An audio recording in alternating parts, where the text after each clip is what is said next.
Nah, sedangkan kalau yang trafficking itu mereka dijanjikan kemudian ada konteks penipuan ya, paksaan gitu ya. Misalnya nih ada orang dijanjikan bekerja di Kamboja nih ya. Kemudian wilayah kerjanya itu di industri game online. Jadi bayangannya adalah mereka bekerja menjadi streamer atau apa begitu di sana. Oh, ternyata tidak bekerja di industri online. Industrinya mungkin online tetapi bukan sebagai streamer, game streamer, tapi sebagai scammer. Iya, malah jadi scammernya. Streamer jadi scammer. Ini agak sedikit bahasanya itu cuma tipis sedikit tapi bedanya luar biasa gitu.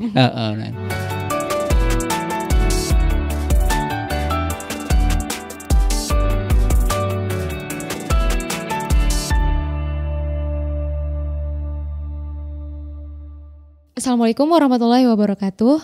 Halo Sobat-Sobat HI, kembali lagi di episode Ngalir tahun 2025 yang dipersembahkan oleh Laboratorium Program Studi Hubungan Internasional.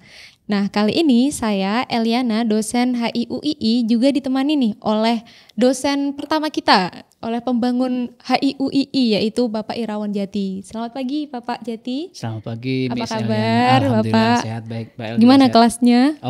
Semakin sibuk. Alhamdulillah. Teman-teman, Bapak Jati di sini memiliki ketertarikan penelitian di irregular migrants. Jadi, topik kita pada hari ini sangat berkaitan dengan ketertarikan Pak Jati nih.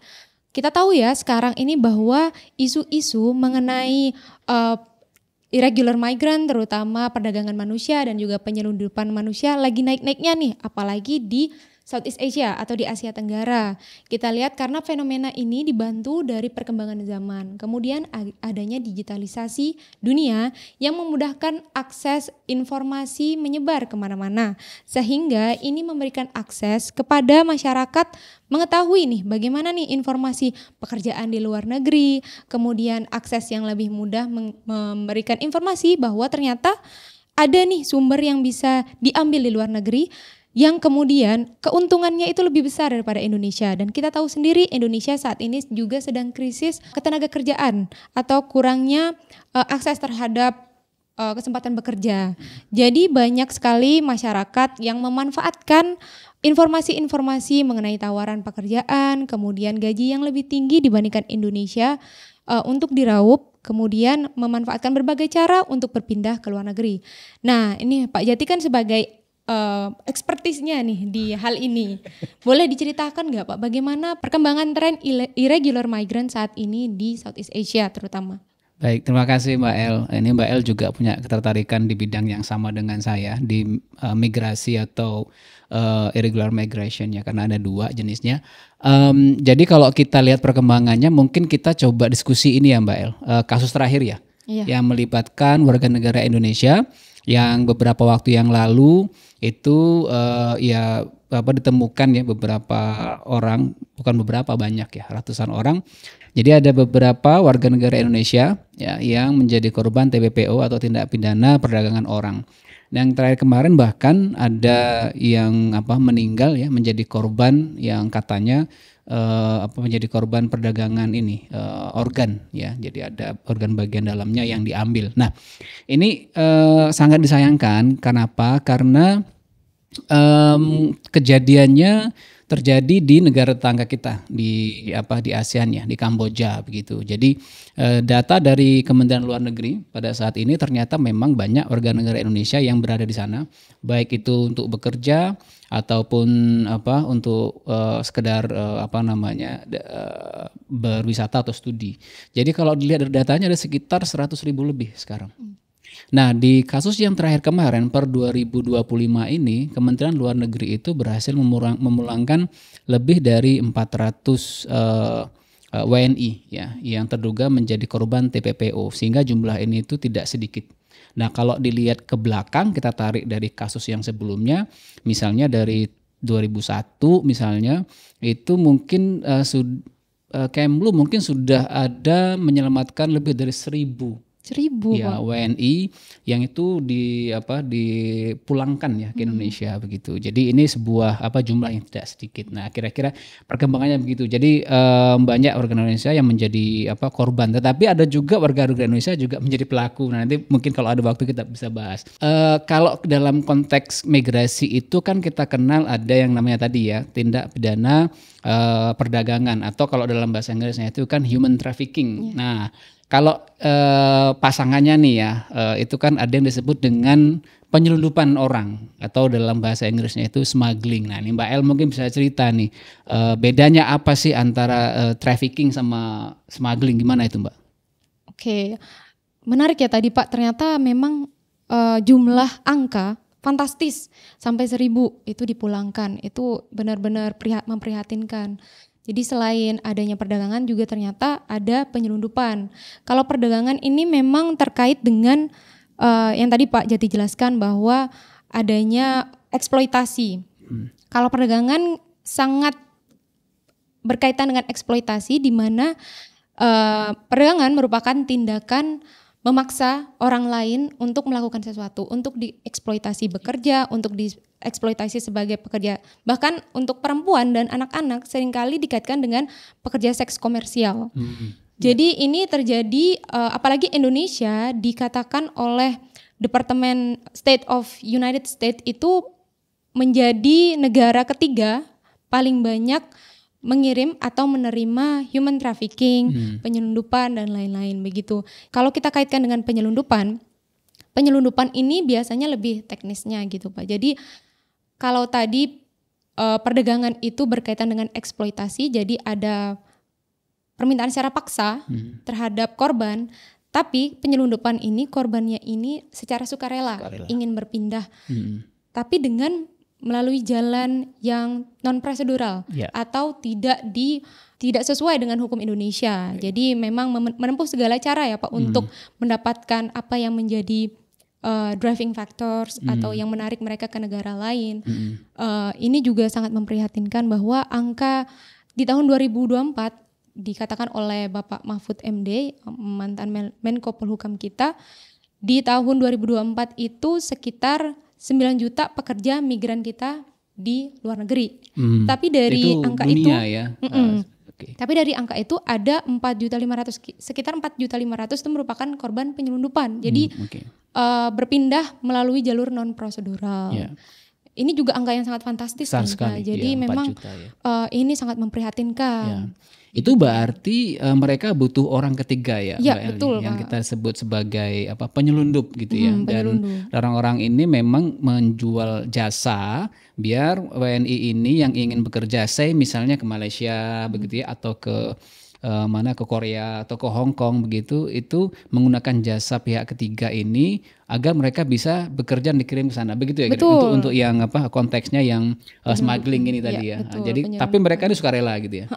Nah, sedangkan kalau yang trafficking itu mereka dijanjikan, kemudian ada konteks penipuan ya, paksaan gitu ya. Misalnya nih ada orang dijanjikan bekerja di Kamboja nih ya. Kemudian wilayah kerjanya itu di industri game online. Jadi bayangannya adalah mereka bekerja menjadi streamer atau apa begitu di sana. Oh, ternyata tidak bekerja di industri online. Industri mungkin online, tetapi bukan sebagai streamer, game streamer, tapi sebagai scammer. Iya, malah jadi scammernya. Streamer jadi scammer. Ini agak sedikit bahasanya itu cuma tipis sedikit, tapi bedanya luar biasa gitu. Nah, kalau terkait sama tadi mungkin Mbak El sudah menyinggung apa sih ya faktor gitu ya yang membuat kenapa kok banyak orang Indonesia itu berani ya melawan hukum ya, kemudian mereka bekerja di luar negeri, baik itu dalam konteks penyelundupan atau tadi dalam konteks trafficking. Jadi kalau dalam konteks teori lama Mbak El yang kita kenal di teori migrasi itu kan ada dua faktor ya, push and pull factors. Ini yang masih relevan gitu ya. Jadi push factornya itu kondisi Indonesia yang tadi sudah disampaikan di pembuka bahwa sekarang banyak warga negara Indonesia yang di usia produktif ya, kira-kira usia 18 sampai 35 40 gitu yang harusnya mereka bisa bekerja itu susah mendapatkan pekerjaan ya, Betul. sehingga alternatifnya adalah mereka mencari pekerjaan ke luar negeri dan iklan pekerjaan luar negeri itu banyak luar biasa dan itu semua menarik. Kenapa? Mereka menawarkan gaji yang lebih besar dari apa yang mereka bisa dapat di Indonesia. Betul. Dalam kasus di Kamboja kemarin ditawarkan gaji pokoknya katanya 8 juta. Take home pay-nya itu bisa sampai 18 juta. Itu bagi kita kan menarik, apalagi kita dosen aja menarik makanya. Wah, menarik juga nih bisa alih profesi gitu. Nah, kalau dalam konteks pull faktornya, nah jadi faktor yang menarik dari sana itu tadi ada peluang pekerjaan di situ dengan peluang gaji yang besar gitu ya. Dan memang sebenarnya di negara-negara tetangga kita itu memang secara formal mereka menyediakan itu ya. Jadi kenapa kemarin itu banyak ke Kamboja karena salah satunya adalah dengan diberlakukannya undang-undang tentang perjudian online yang itu dilegalkan, tetapi oleh pemerintah Kamboja sendiri untuk warganya dilarang untuk praktek. Tapi undang-undangnya diperbolehkan. Jadi ini itu agak unik nih undang-undangnya gitu. Nah kemudian selain dua faktor ini ada namanya enabling factors. Jadi ternyata tidak cukup ada push sama pull, tetapi enabling juga apa misalnya kemudahan kita WNI gitu ya dalam berpindah bermigrasi mobilitas. Jadi sekarang di ASEAN itu kan sudah ada platform kerjasama antar negara anggota ASEAN, kita bisa berkunjung ke negara anggota ASEAN tanpa harus apply visa. Nah ini juga menjadi faktor yang mempermudah enabling. Jadi kalau dulu kita harus apply visa baru bisa ke sana. Sekarang tanpa visa tinggal datang, bisa tinggal di sana 30 hari dengan alasan misalnya saya mau liburan, saya mau ketemu keluarga, ini ada teman saya menikah dan ini menjadi motif-motif yang banyak digunakan oleh WNI Indonesia yang mau ke sana. Nah, jadi hanya butuh paspor doang aja Iya, hanya butuh paspor. Tetapi memang ini sebenarnya sudah sudah dicium ya gitu oleh imigrasi dan mereka memang sudah melakukan semacam saringan. Jadi kemarin itu misalnya ada lebih dari 1.000 aplikasi yang ditolak karena terindikasi mereka akan menggunakan paspor itu untuk bekerja di luar negeri dengan jalur-jalur yang tidak diperkenankan itu. Nah, kira-kira gitu Mbak El. Oke Pak Jati, jadi kalau saya boleh simpulkan dan saya hubungkan dengan dari penyelundupan jadi perdagangan itu berarti bisa ya ternyata masyarakat ini karena driving factor atau tadi push factors adanya kesulitan mencari kerja di Indonesia, kemudian adanya penawaran gaji sebagai pull factorsnya dari negara lain, itu mereka mencari cara apapun untuk bisa berpindah. Kemudian ternyata setelah sampai di negara tujuannya malah ditipu dan diperdagangkan dan dipaksa menjadi scammers. Jadi dari penyelundupan menjadi perdagangan. Jadi memang itu sangat berhubungan ya. Pantas banyak orang ini yang ternyata keliru menafsirkan keduanya. Iya betul. Nah mungkin untuk yang ini Mbak El, kalau yang konteks smuggling kita kan banyak juga kasusnya ya. Misalnya ke Malaysia, mungkin Mbak El bisa cerita sedikit tuh kasus WNI kita yang diselundupkan ya ke negara Malaysia. Misalnya itu seperti apa sih sekarang tuh ya? Kalau memang kalau kita pahami ya Pak, kita dengan Malaysia ini sudah banyak MOU, kemudian sudah pekerja kita, PMI kita di sana sudah banyak dari sudah lama, sejak lama. Sehingga saat ini banyak lagi motivasi yang digunakan oleh masyarakat untuk bisa pergi menjadi PMI ke Malaysia. Tapi sayangnya ketika kesulitan tadi ya Pak, ketika kesulitan mengakses, memenuhi prosedural atau memenuhi akses untuk bisa menjadi PMI ke Malaysia, kemudian karena masyarakat kita kan apalagi masyarakat yang jauh dari pendidikan, mungkin tidak berpendidikan, itu mikir pengennya yang instan gitu dan cepat dapat gajinya, sampainya cepat dapat gajinya, akhirnya memilih jalan apapun untuk pergi ke Malaysia. Nah dari Indonesia sendiri memang ada 3 jalur Pak, 3 jalur penyelundupan. Nah biasanya kalau yang dari Malaysia ini melalui Batam, melalui daerah melalui daerah-daerah Sumatera, jadi memudahkan. Medan termasuk gitu. Ya Medan juga besar. Kemarin kalau tidak salah itu Pak di bulan April, bulan lalu itu ada penggagalan penyelundupan. Jadi ada 16 orang, 16 PMI kita atau calon PMI kita ingin berpindah ke Malaysia melalui jalur non prosedural. Tapi syukurnya digagalkan oleh TNI. dari 16 orang tersebut ternyata ada 2 anak-anak Pak. Jadi anak-anak, usia berapa itu, Pak? Nah, Di itu saya bawah kurang tahu. 18 tahun kalau anak-anak berarti. Iya, kalau dari berita itu hanya menyebutkan anak-anak, jadi Anak-anak, tidak ya. ada usianya. Iya, iya. Jadi itu miris banget ya Pak, ketika kita lihat bahwa orang-orang dewasa ini mengajak 2 orang anak berpindah melalui jalur non prosedural dan belum tentu aman ketika di jalan. Berbahaya ya. Iya, itu sangat berbahaya sekali. Itu menjadi harusnya menjadi perhatian bagi masyarakat, terutama perhatian oleh negara-negara di Asia Tenggara yang termasuk dalam ASEAN. Sepertinya saat ini sudah ada ya Pak framework yang menggabungkan negara-negara anggota ASEAN dalam upaya untuk menangani TPPO ini. Iya Mbak El, ada. Jadi ASEAN itu sudah mengadopsi konvensi yang disebut dengan ACTIP. Jadi ASEAN Convention on Trafficking in Person, especially for Women and Children. Jadi ACTIP ini memang secara khusus juga mengadres isu yang melibatkan korbannya ini wanita dan anak-anak. Karena memang dalam konteks data 2 kelompok populasi ini yang paling rentan dan paling banyak menjadi korban begitu ya.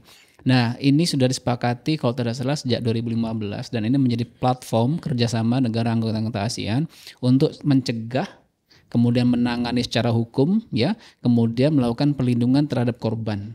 Jadi kalau dilihat dari konvensinya ini memang cukup komprehensif ya. Ini mendorong negara-negara anggota ASEAN satu ya mempunyai dan melaksanakan hukum domestik terkait tentang perlindungan warga negara Indonesia perlindungan warga negaranya agar tidak terjadi menjadi korban dari TPPO. Kemudian yang kedua itu menjadi platform kerjasama kalau dalam bahasa hukumnya itu MLA itu, Mutual Legal Assistance, di mana negara-negara anggota ASEAN itu saling membantu misalnya dalam pengumpulan data, kemudian pengembalian tadi ya korban, perlindungan korban gitu, dan juga dalam proses hukum yang lain, sehingga ketika terjadi kasus begitu akan ada kemudahan proses hukum baik bagi terutama ini ya bagi pelaku orang ketiganya ya gitu, dan juga perlindungan terhadap korbannya. Nah, ini menjadi platform yang sangat sangat penting ya, dan saat ini kita melihat memang negara-negara anggota ASEAN terutama Indonesia begitu, Malaysia dan juga Thailand ya, itu karena memang banyak yang interaksinya dalam konteks pekerja migran gitu, itu selalu berkoordinasi ya untuk menangani TPPO ini. Nah gitu. Jadi ini menjadi platform yang penting. Jadi tadi itu Mbak El, platform aktifnya ya yang menjadi dasar kerjasama di ASEAN. Nah sekarang implementasinya mungkin di Indonesia gitu, dan negara ASEAN yang lain yang menjadi contoh gitu ya pelaksanaan dari aktif itu, kira-kira Mbak El bisa cerita sedikit ya? Oke, jadi di ASEAN ini kan Pak, seperti yang Pak Jati sudah jelaskan, ada komitmen antara anggota-anggota untuk menangani kasus TPPO ini bersama. Kemudian di Indonesia juga sebenarnya sudah ada Pak implementasinya, implementasi dari kelanjutan ACTIP ini atau ACTIP. Walaupun memang ACTIP ini kan ratifikasi oleh Indonesia pada tahun 2017 Pak. Nah sebelumnya memang Indonesia ini sudah berkomitmen melalui hukum Indonesia sendiri bahkan jauh sebelum tahun 2017. Seperti keputusan Presiden nomor 88 tahun 2022, kemudian ada Undang-Undang TPPO nih Pak pada tahun 2007. Jadi memang Indonesia ini sudah memiliki perhatian, sudah melihat bahwa fenomena ini menjadi fenomena yang harus ditangani secara nasional. Kemudian dilanjutkan jadi dari TPPO, Undang-Undang TPPO tahun 2007, kemudian diperkuat lagi dengan framework regional yaitu ACTIP ini, dan diratifikasi pada tahun 2017. Jadi ada undang-undang baru nih Pak setelah diratifikasi tadi menjadi Undang-Undang nomor 12 tahun 2017. Jadi ini juga menunjukkan komitmen Indonesia yang terus-menerus bahwa Indonesia sebagai tadi tingkat nomor 3 dalam kasus perdagangan manusia ini menunjukkan bahwa komitmen Indonesia akan diwujudkan dan diimplementasikan secara nasional. Nah selain tadi regulasi-regulasi tadi tuh Pak, ternyata Indonesia juga punya membentuk satuan tugas TPPO. Jadi ada satuan tugas, bahkan saat ini sudah 32 provinsi ini punya saling berkoordinasi satu sama lain, berdiskusi satu sama lain, sehingga memang pentingnya dari ini ya Pak, dari sistem bahwa ditunjukkan melalui adanya undang-undang, adanya peraturan presiden, kemudian implementasinya pemerintah berharap bahwa Satgas TPPO ini dari 32 provinsi semoga kota-kotanya semakin bertambah. Ini bisa membantu masyarakat dari prevention yang pertama Pak. Tentu prevention ini menjadi hal yang paling penting karena kan korban-korbannya ini masyarakat. Jadi dari Satgas TPPO ini diharapkan bahwa bisa memberikan sosialisasi terhadap masyarakat, bagaimana bentuk-bentuk perdagangan, penyelundupan, kemudian agar mereka memahami bahwa ternyata apa yang dilihat di media sosial, tawaran-tawaran pekerjaan yang gaji tadi yang Bapak sebutkan 8 juta, itu memang tidak selalu ada, tidak selalu benar, tidak selalu fakta. Jadi sebagai usaha prevention melalui sosialisasi dari masyarakat. Kemudian penting juga bagaimana kita memprotek ya Pak, melindungi korban-korban kita yang sudah menjadi penyelundupan. Dan saya baca juga Polri kita juga aktif dalam menjalankan fungsinya dan bekerja sama dengan Kementerian Luar Negeri tentunya mengambil data di mana masyarakat atau di mana PMI kita yang menjadi korban-korban penyelundupan. Juga bekerja sama dengan negara-negara perbatasan seperti negara Malaysia yang saya sebutkan tadi juga melanjutkan MOU bagaimana cara mengembalikan korban-korban PMI yang menjadi korban penyelundupan kayak balik ke Indonesia, begitu sih Pak. Kalau jadi sebenarnya ACTIP atau Active ini sudah menunjukkan komitmen ya Pak, tapi memang challenge-nya banyak nih, tantangannya banyak, apalagi ini adalah masalah lintas negara. Jadi bersinggungan dengan interest masing-masing negara. Agak tricky, apalagi kalau ASEAN ini kan sudah mempromosikan integrasi bersama. Jadi bumerang gitu Pak, seperti jadi bumerang ketika kita mendukung open border, tetapi ternyata open bordernya tidak diselaraskan dengan border yang kuat. Dan dimanfaatkan oleh pihak-pihak yang mencari keuntungan material di situ ya. Betul. Ya, memang susah emang ini.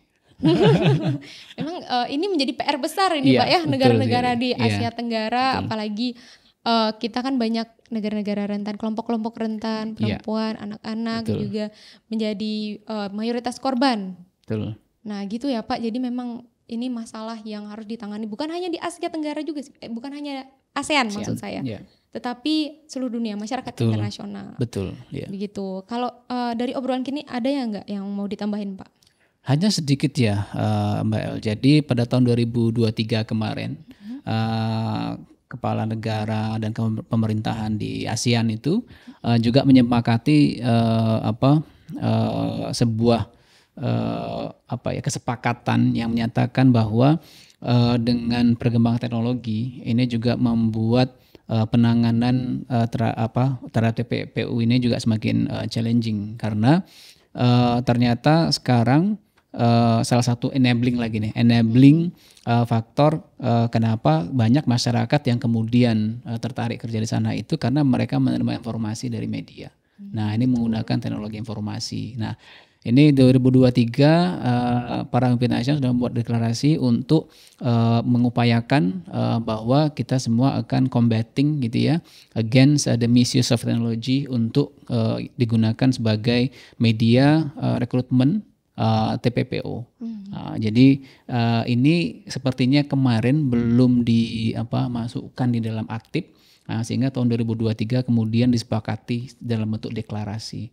Nah, semoga ini juga segera adopsi di negara-negara terutama yang banyak melibatkan pekerja migran ya, seperti Indonesia yang menjadi negara pengirim juga, dan juga negara yang menerima seperti Singapura, Malaysia, Thailand, dan juga dalam konteks ini Kamboja dan juga Vietnam ternyata. Jadi ada juga banyak warga negara kita yang kerja di Vietnam. Yang mungkin zaman berapa tahun yang lalu tidak kita bisa bayangkan bahwa ada WNI yang mau bekerja di Vietnam gitu ya, karena bayangan kalau kerja ke luar negeri itu Malaysia, Singapura begitu ya, atau jauh dikit itu ke Hong Kong gitu ya, kemudian ke Taiwan, Korea Selatan. Nah, ini sekarang ternyata mereka juga melihat pasar yang lebih dekat, jadi mungkin itu tambahannya sedikit. Oke, saya juga tadi baca nih Pak, jalur rute penyelundupan selain tadi di Kalimantan, kemudian di Sumatera tadi, ternyata kalau mau pergi ke Vietnam melalui penyelundupan itu bisa melalui Surabaya. Iya. Jadi transit dulu tapi ya. Ya betul, transit dulu. Tapi tujuan akhirnya itu Vietnam. Betul. Terima kasih Pak Jati atas penjelasan yang sangat insightful nih pada hari ini. Sama-sama Mbak El. Oke, semoga bermanfaat juga bagi sobat-sobat HI di rumah. Jadi memang teman-teman mari kita sama-sama untuk mensosialisasikan bagaimana pentingnya untuk memastikan kembali apakah yang dilihat di HP teman-teman itu tidak selalu benar. Terutama di keluarga kita semua ya teman-teman. Semoga apa yang kita dapatkan pada hari ini dapat bermanfaat bagi kita semua. Jangan lupa like, comment, and subscribe di akun HI UII. Kemudian sekian dari kami. Mohon maaf jika ada salah kata. Saya Liana Ade Pertiwi. Saya Irawan Jati. Wassalamualaikum warahmatullahi wabarakatuh.